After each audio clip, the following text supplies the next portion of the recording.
Late 2023, war erupted between Israel and Hamas. While the world's attention turned to Gaza, something else quietly shifted in the Mediterranean. A shadow moved beneath the waves, a steel giant unlike any before it. No speeches, no warnings, just arrival. The USS Gerald R. Ford, the most powerful and expensive war machine ever built, had entered the theater, and with it, the balance of power tilted. At $13.2 billion, the Ford isn't just a ship, it's a statement. A floating fortress of steel, powered by two A-1B nuclear reactors that generate over 700 megawatts of raw force, enough to power a small American city. It's engineered not just to fight wars, but to shape them, to turn chaos into control. At 335 meters long and 100,000 tons, this beast carries 95 combat aircraft and launches them with the speed and precision of a machine built for the next 50 years of global conflict. This isn't your grandfather's carrier. The Ford class replaces the legendary USS Enterprise and shatters every old rule of naval warfare. Its electromagnetic launch system, emails, can hurl stealth fighters, drones, and heavy bombers into the sky every 45 seconds without steam or delay. That's more sorties, less downtime, and total dominance in the air. The redesigned flight deck, smaller island, and weapons elevators sealed against shock and fire make this ship faster, smarter, deadlier.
Its air wing is a nightmare for any adversary. F-35Cs for stealth and precision strikes, EA-18 Growlers for electronic warfare, Hawkeyes for early warning, drones for silent surveillance and pinpoint attacks. But the real terror comes from its defense. The Phalanx CIWS unleashes 400-500 rounds per minute to shred missiles mid-air. RIM-116 rams lock onto sea-skimming threats at Mach speed. And the LUWS laser, Yesser laser, vaporizes drones before they're even a threat. This ship doesn't just defend itself, it dares the enemy to try.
And the Ford doesn't come alone.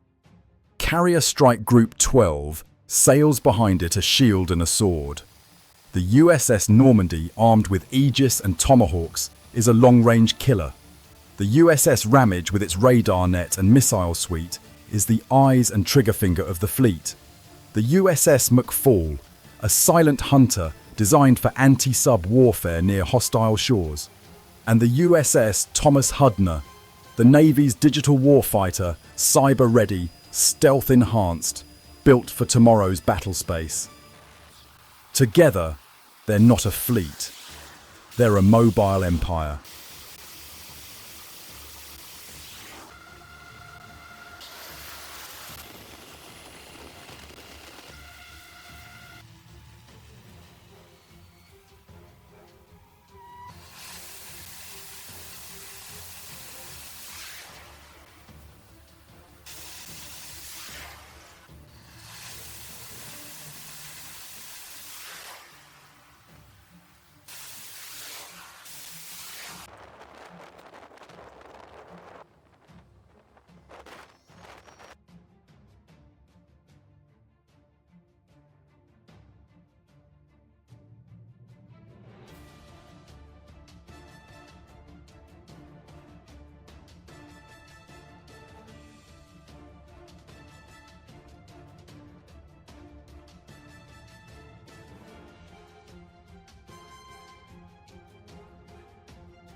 In the eastern Mediterranean, the Ford didn't fire a shot. It didn't need to. Iranian-backed militias went quiet. Russian recon aircraft backed off. Tensions cooled. Presence was the strategy. With its full air wing armed and ready, the Ford patrolled, observed, relayed intelligence, and forced adversaries to reconsider. That's what it's built for, not just to destroy, but to force hesitation, to alter timelines, to rewrite enemy plans without a missile ever leaving its deck. But when the fight comes, the Ford is ready. In shock trials, the Navy detonated 40,000 pounds of TNT near the ship to simulate a missile strike. The result? No critical damage, no system failures. Just a chilling confirmation this ship can take a hit and keep fighting. And its weaponry, AGM-158C anti-ship missiles, smart bombs, hypersonic-ready launch systems. If war comes, the Ford strikes first, strikes hard, and ends it fast.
In the Arctic, it cut through frozen waters, working with NATO allies under GPS-degraded conditions. In war games with France and Gulf partners, it trained for asymmetric warfare, swarm drones, electronic jamming, IRGC boat tactics. In classified ops, its surveillance teams intercepted sabotage plots and provided support to special forces. It's not just a carrier. It's a floating intelligence hub, a mobile airbase, and a command center for the unseen battles of cyber and signal warfare. The real power of the Ford isn't in what it fires, it's in what it changes. In the Indo-Pacific, it counters China's maritime ambitions. In the Arctic, it challenges Russia's strategic monopoly. In the Middle East, it stabilizes chaos. It doesn't need to strike, it just needs to arrive. And suddenly aggression becomes uncertain, plans get delayed, and the enemy starts asking, is this worth it?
Because when satellite images confirm the Ford's presence, war plans collapse. The cost of action becomes unclear. The risk of retribution becomes inevitable. This ship carries missiles, yes. But more than that, it carries doubt. Doubt that kills confidence. Doubt that stops wars before they start. That's the real weapon uncertainty. General James Mattis said it best. Sometimes presence is the strategy. The Ford doesn't just deploy, it dictates. It doesn't just fight, it commands. And when deterrence fails, it's already there. Engines, humming jets, armed, ready to finish what diplomacy couldn't. This is the USS Gerald R. Ford. Not just the most advanced warship in the world, but a force that changes the world around it. A signal written in steel, powered by nuclear fire and backed by American will. If this shook you good, that's why it was built. Subscribe to Navy Secret, hit that like button, and share this with someone who still thinks aircraft carriers are relics of the past. The future isn't coming, it's already sailing.